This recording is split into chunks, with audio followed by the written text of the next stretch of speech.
Good morning. Thanks for joining me today. It's been a privilege to work on my thesis here at Spring Arbor University, and I'm excited to present my living case study for you today. As the speed of technology has increased in our world, a situation has emerged where faculty members have a harder time knowing what technologies can be used to reach their pedagogical goals, as well as how to choose these technologies. Paralyzed by Moore's Law, it's increasingly difficult to sift through the growing list of emerging technologies such as mobile learning, lecture capture, podcasting, and social media that can be used to help students understand new concepts. Research trends continue to move upward as new technologies continue to become part of the world we live in. After sitting in a university-wide workshop on the topic of social media last fall, it became clear that there is a sense of fear in regards to the use of these emerging technologies at Spring Arbor University. After sitting in a university-wide workshop on the topic of social media last fall, it became clear that there's a sense of fear in regards to the use of these emerging technologies at Spring Arbor University. I heard questions like, how should we handle the use of computers and mobile devices in the classroom? And how do we turn disruptive technologies into learning opportunities in the classroom? How should we handle the use of computers and mobile devices in the classroom? And how do we turn disruptive technologies into learning opportunities in the classroom? And what is the difference between knowing information and just accessing information? These are legitimate questions asked by caring instructors at Spring Arbor University. To their very core, they want to create the absolute best learning environments for their students and prepare them to be critical participants in our world today. In fact, as an institution, the mission of Spring Arbor is embodied in as an institution, this mission is embodied in David McKenna's concept. It reads, Spring Arbor University is a community of learners, distinguished by our lifelong involvement in the study and application of the liberal arts, total commitment to Jesus Christ as the perspective for learning, and critical participation in the contemporary world. Well, it's a Facebook study, and I'll explain the specifics. So as an educational institution dedicated to critical participation in the contemporary world, it's clear we need to continue to find ways to leverage technology in the classroom that are both useful to instructors and students alike. Unfortunately, there are few formal policies or best practices in place at SAU that address the use of emerging technologies, and that's mostly because, well, they're emergent. So the problem statement for this project is this. Instructors struggle to know what emerging technologies to use for learning, as well as how to use them. And then the proposed solution is a mixed method study for faculty consideration that may be helpful in improving the teaching and learning process as it relates to a specific emerging technology. But this begs the question, well, what kind of study is this? Well, it's a Facebook study. I'll explain the specifics in a moment, but I think it's important for me to give you a little context for Facebook first. In 2004, Harvard freshman Mark Zuckerberg wrote thousands of lines of code to write one of the world's first social networking sites. Now, only 8 years later, Facebook has over 845 million users across 60 countries and has an estimated valuation over $100 billion. So with its roots in a small college dorm room, the question is, can this technology be leveraged for learning? The reality is, there's not an extensive amount of research on the use of Facebook in the classroom. Remember, this technology came out in 2004, which makes it only 8 years old. The reality is, there's not an extensive amount of research on the use of Facebook in the classroom. Remember, this technology came out in 2004, which makes it only 8 years old. While there is great research on the general student use of Facebook and the relationships between Facebook use and student engagement, there are many opportunities to understand this emerging technology better, especially when we ask how Facebook could be used for learning. So with SAU faculty in mind, as well as the greater educational community, the purpose of this case study is to investigate a specific topic: the effect of Facebook on sense of community and its impact on retention and student performance. Vygotsky argued that the relationship between social interaction and environmental context played an important role in the development of learning cognition. This research helps us understand that contexts which provide opportunities for active learning are preferable over models which offer only one-way interaction, like instructor to students only. In his social learning theory, Bandura emphasized the importance of student observation, both actions and emotions in the learning process. Essentially, what he was talking about here is interaction. Bandura said, "Learning would be exceedingly laborious, not to mention hazardous, if people had to rely solely on the effects of their own actions to inform them what to do. Fortunately, most human behavior is learned observationally through modeling." So with this in mind, scholars have argued that social interaction fosters an excellent environment for learning. Now, keeping this in mind, let's turn our attention to social media for a second. Social media then offers a unique opportunity to provide students with social context and social interaction, especially for learning styles that are rooted in digital technologies, as pointed out by Baird and Fisher. Now that we've discussed the social learning theories involved, let's take a look at the research on how the 18 to 22-year-old demographic which was studied actually uses social media. A recent study by EDUCAUSE found that 90% of students use social media websites, and that 97% of those students use Facebook. So why even study sense of community? Well, Rovai emphasized the importance that sense of community has on the learning process by increasing engagement and retention while reducing student burnout and feelings of isolation. Rovai and Jordan proposed that students' sense of community would be strongest in a blended learning model, since there was a combination of face-to-face and online interaction. So with that in mind, I used this model for the study. Research by Asher and Skeen suggests that building a strong sense of community among students can help achieve learning outcomes and really has a positive effect on retention.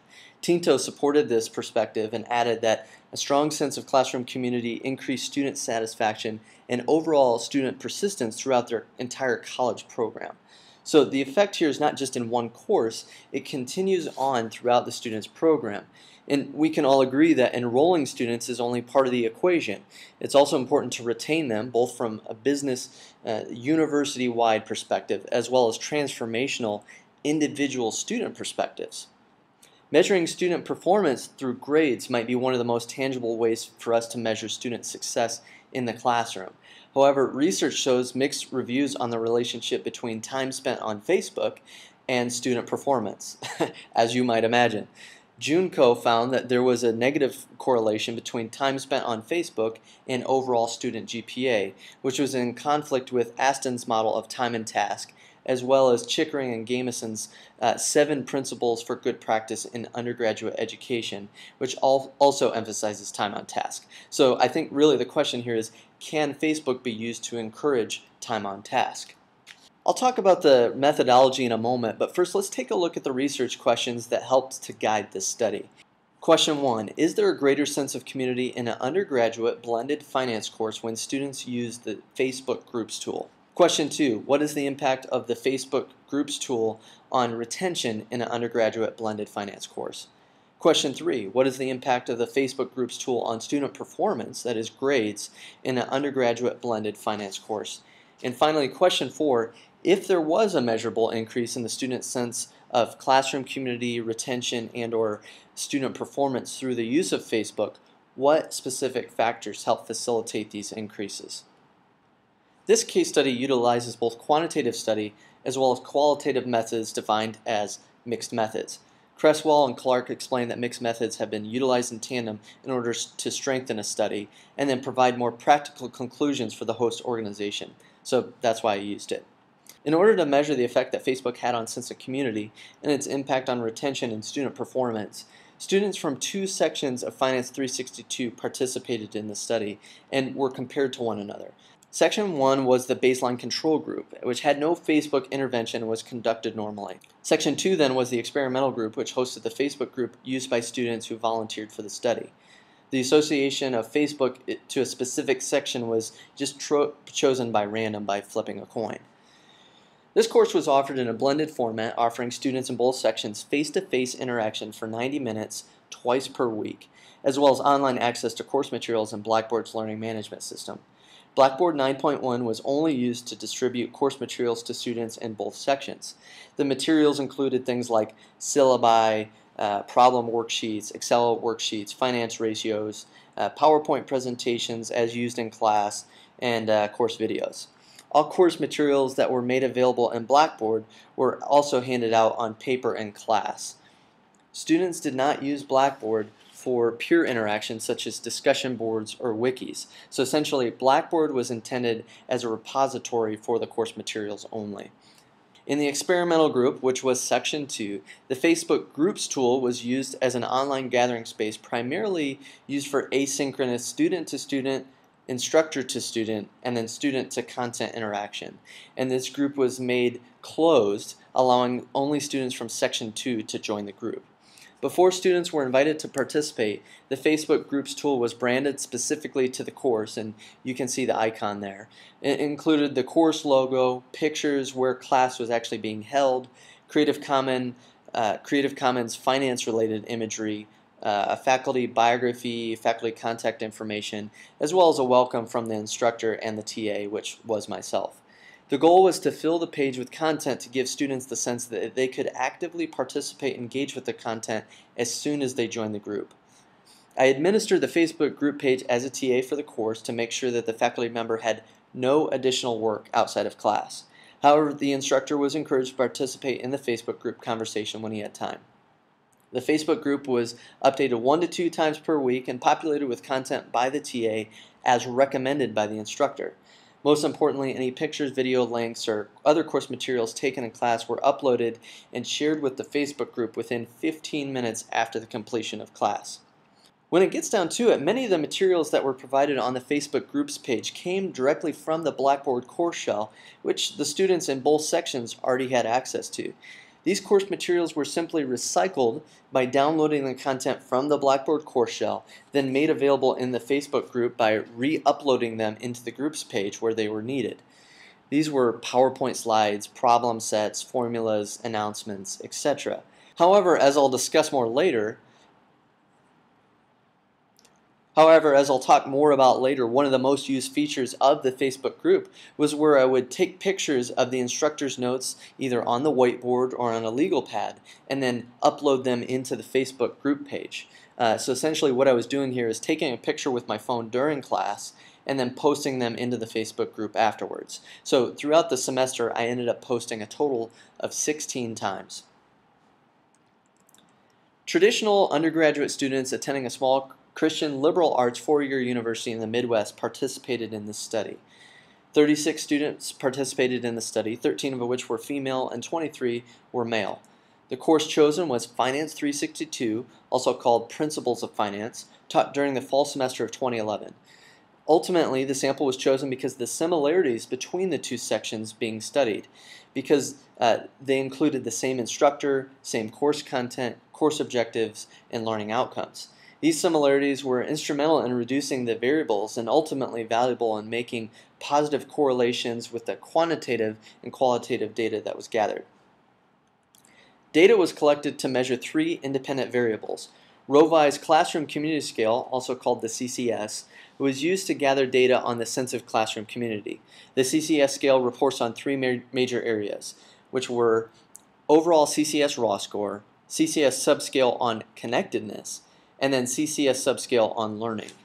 Rovai's instrument was peer-reviewed and went through multiple revisions before being published, and so it was considered extremely reliable. A post-test scenario was used, which required all students to take the CCS test in both sections of Finance 362. The test was delivered in class using Google Forms and was completely anonymous.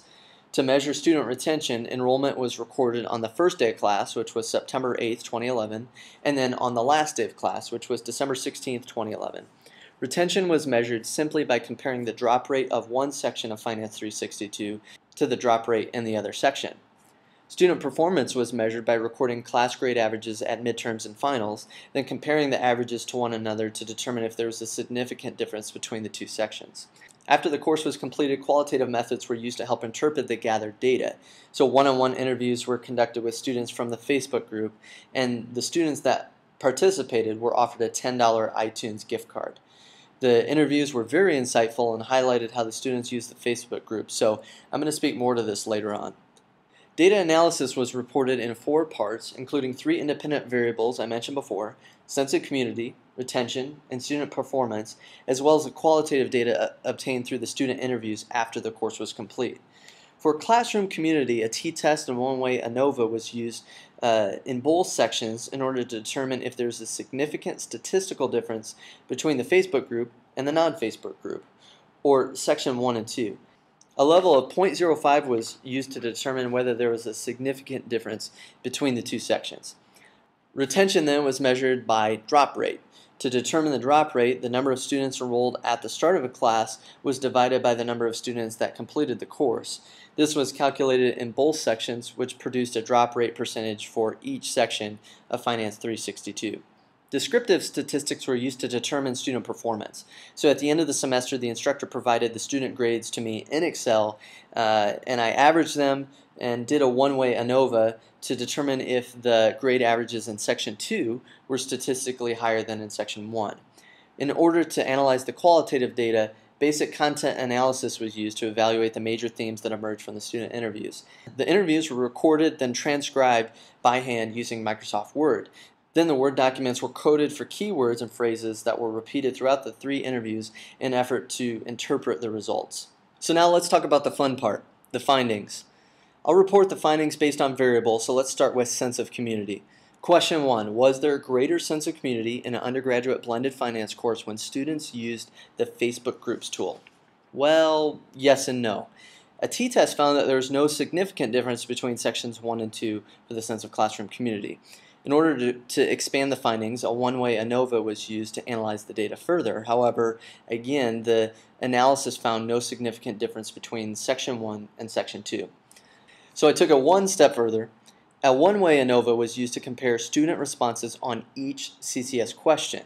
By looking at the data on the question level rather than the instrument as a whole, the analysis found that the students reported a statistically greater sense of community while using the Facebook group on 2 specific CCS questions. Questions 18 and 20 were related to the learning subscale. The one-way ANOVA found the significance of question 18 at 0.016 and question 20 at 0.010, which was well under the 95% confidence interval which was used. So while there was no initial statistical difference between Section 1 and Section 2 on the scale level, it is notable that students in the Facebook group felt a significantly greater sense of community than those in the non-Facebook group when they were asked about their learning. Students responded inversely to questions 18 and 20, which were related to the learning subscale. Question 18 said, I feel that my educational needs are not being met. And question 20 said, I feel that this course does not promote my desire to learn. Since both sections of Finance 362 were nearly identical, we can conclude that the Facebook Groups tool did positively impact the students' sense of learning community, specifically related to their educational needs and their desire to learn. This is definitely worth noting. This sense is reflected in the student retention and performance data as well, so let's take a look at those now. Question number 2, what is the impact of the Facebook Groups tool on retention in an undergraduate blended finance course?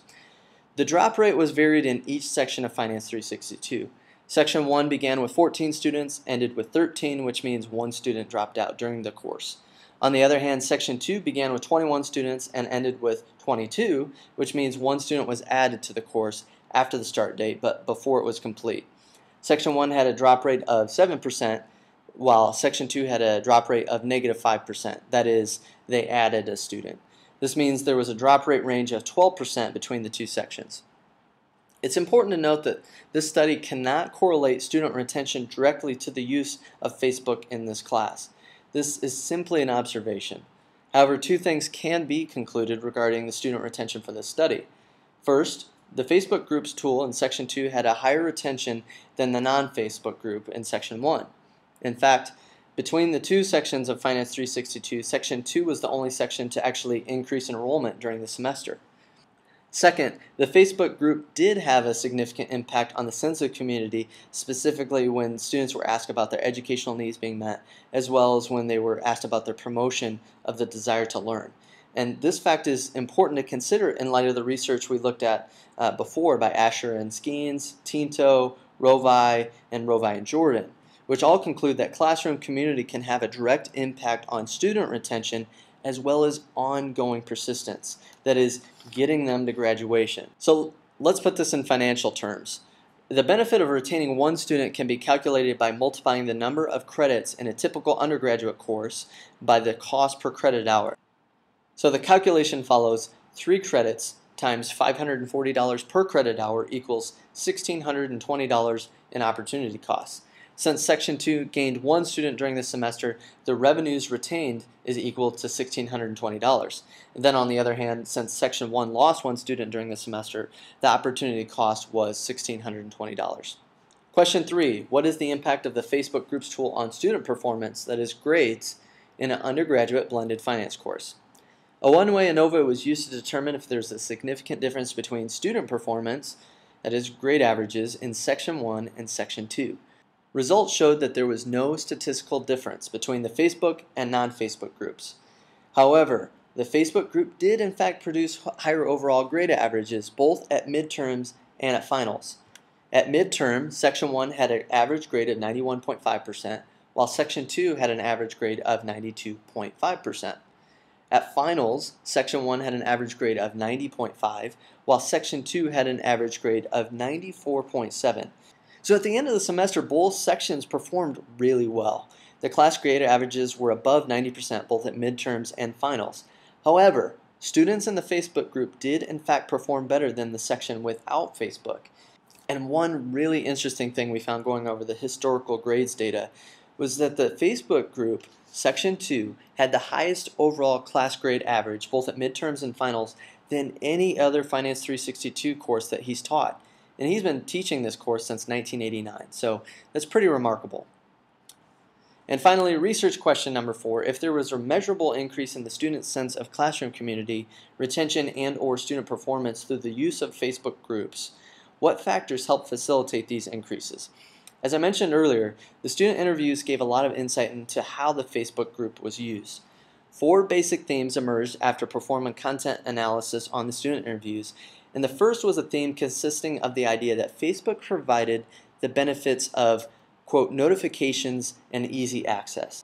Words used in this theme included things like notifications on my wall, notify, new post, immediate feedback, and easy access. The second theme that emerged was related to the feelings of independence and the benefit students felt after referring back to and verifying their notes with the posts made on Facebook. This practice really seemed to produce a sense of confidence as students would compare their notes with the instructor's notes.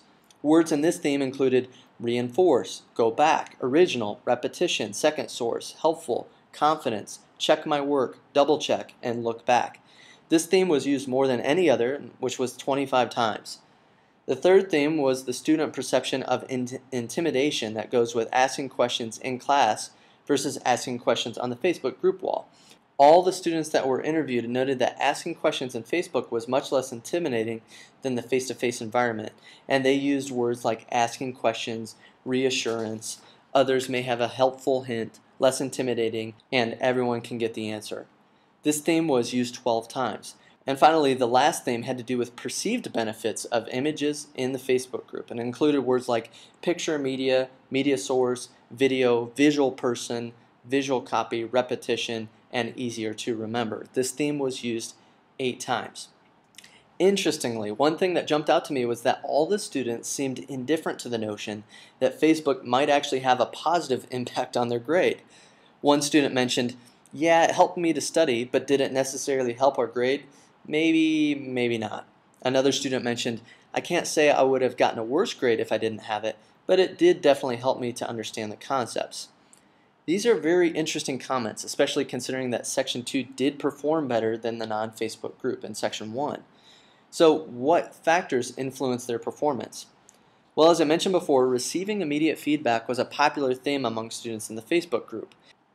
Many of the students have mentioned that they liked receiving notifications from the Finance 362 group on their Facebook wall after class. This feature should not be underestimated.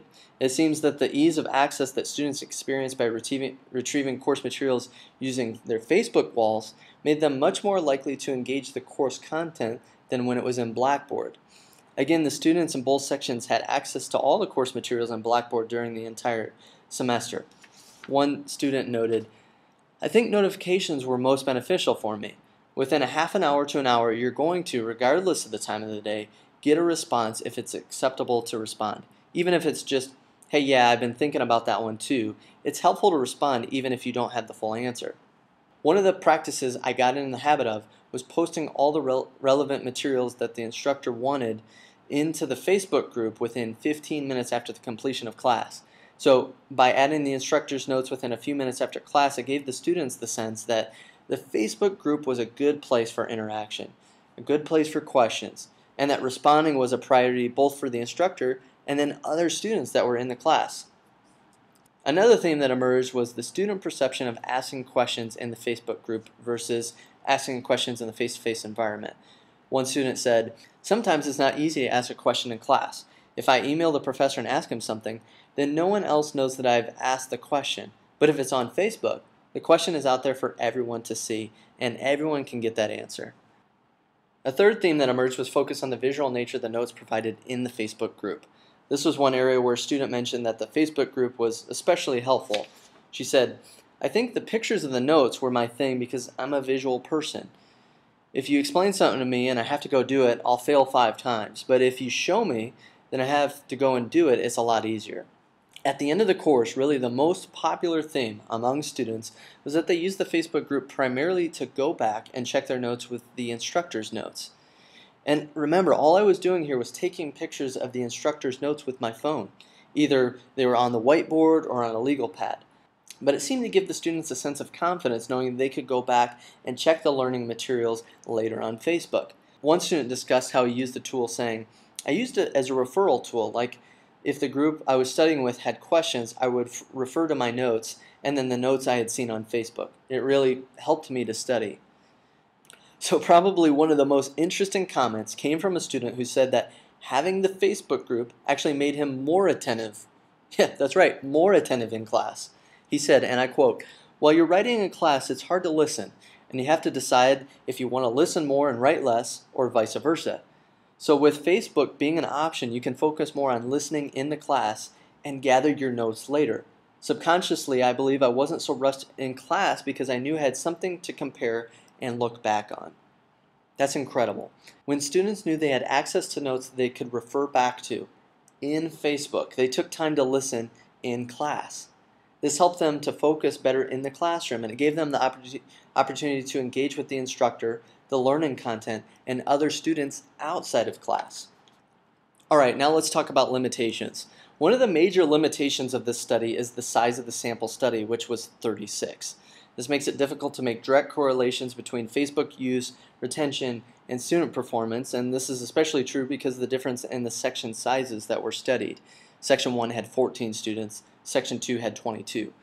While the study showed that the Facebook group maintained a higher sense of learning, retention, and grade averages, a larger sample is needed to substantiate the causal nature of Facebook in these areas. Now, I should make really clear here, this study did not set out to determine the effect of the Facebook groups tool on retention. Based on the literature review, we can infer that sense of community can have an impact on retention and then ongoing persistence. And additionally, the section of Finance 362, which had the Facebook group, did have a higher retention rate. But still, there's no way to correlate the impact of the Facebook groups tool on retention in this study. This study did not intend to provide a model entirely for computer-mediated community. The context of this study, again, was a blended face-to-face class with supplementary online support. Further, this study did not intend to investigate Facebook as a replacement tool for the Blackboard learning management system. When you get down to it, the process of inviting students to participate in the Facebook group was really difficult for a couple of reasons. First, the invitation process was unautomated and forced students to become friends with me in order to participate, which for some students, this was seen probably as an invasion of privacy, so they didn't participate. Second, since the invitation had to be done manually, enrollment for a large class size would be near impossible. Remember, I only had 36 students to work with on this. So in this regard, Facebook is completely inferior to Blackboard since enrollment in Blackboard is automated privately through an LDAP system. Perhaps one of the greatest strengths and weaknesses of this study is the specific scope of inquiry. So this study set out to understand the effect of Facebook on undergraduate students in a blended 300-level finance course. Nothing more than that. While these findings may be useful for faculty members teaching in this environment, further investigation is necessary in order to determine the effect of Facebook on other student populations in other disciplines. Although I would really love to see more research done here. The benefits to Spring Arbor University. The initial organizational diagnosis revealed that faculty are having a harder time understanding what technologies will help them reach their pedagogical goals, as well as how to select them.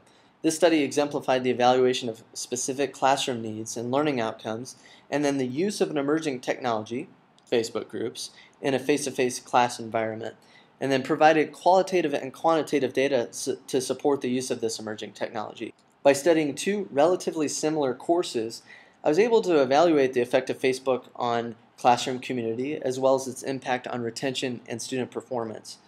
Based on this analysis, the data suggests that Facebook Groups tool did positively impact students' sense of learning community, specifically regarding their educational needs and their desire to learn. The background information gathered throughout the study may also be helpful to the university in getting a more holistic understanding of the students they serve. The research provided by EDUCAUSE highlights the growing use of social media by undergraduate students over the past few years and suggests that this trend is likely to increase. The student interviews provided great insight about the student use of Facebook for learning. More than any other feature, the most commonly mentioned theme for students was that they used the Facebook Groups tool to verify and check their notes with the instructor's notes. The ability to check their notes immediately after class and at any time of the day thereafter gave the students confidence in what they were learning, which was reflected in their grade averages. Again, one of the most interesting comments I encountered was from the student that felt he was more attentive in class because of the confidence that Facebook gave him. Believe me, this feels really counterintuitive, but the student took confidence knowing that he could compare his notes later, and as a result he felt he didn't have to choose between listening and writing during the lecture. The Facebook group helped foster a situation which encouraged active participation both inside and outside the classroom. Finally, this case study provided a starting place for those interested in studying the effects of Facebook in higher ed. The research methodology I used can be replicated on other student populations and disciplines in order to learn more about using Facebook within the classroom. The research design was intentionally made as simple as possible in order to exemplify the potential for this emerging technology in other contexts. Again, the organizational diagnosis revealed that there's a lack of understanding by some instructors regarding the use of emerging technologies in the classroom.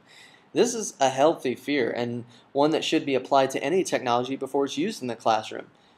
But in reality, as faculty committed to critical participation in the contemporary world, we should realize that we need to adopt a mindset that evaluates emerging technologies, understands the benefits as well as the pitfalls, and then chooses appropriate technologies based on our specific context. Perhaps Shane Hipp said it best, it's important for us to become prophets with both eyes open. Our ability to see in depth requires us to engage new technologies and understand their potential while at the same time being critical of the limitations that these technologies bring. In an effort to further investigate the Facebook Groups tool, I'd love to see pilots of other faculty using it in their disciplines. Training could be provided by the Office of Academic Technology to help faculty get started.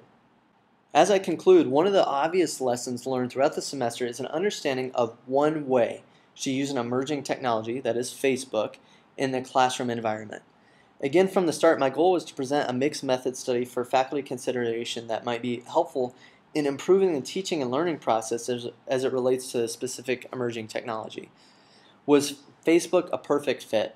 No, it wasn't a perfect fit. But then again, there are no perfect technologies. There really were a number of downsides for using this technology, especially as I got started with the study. But at the same time, I have a real sense of pride in knowing that I was able to discover a tangible use for an emerging technology in our world, Facebook, that according to the research trends is not likely going away anytime soon, and found a way to use it that truly contributed towards students' learning in the classroom. And I think this is what McKenna was getting at when he talked about being a critical participant in the contemporary world.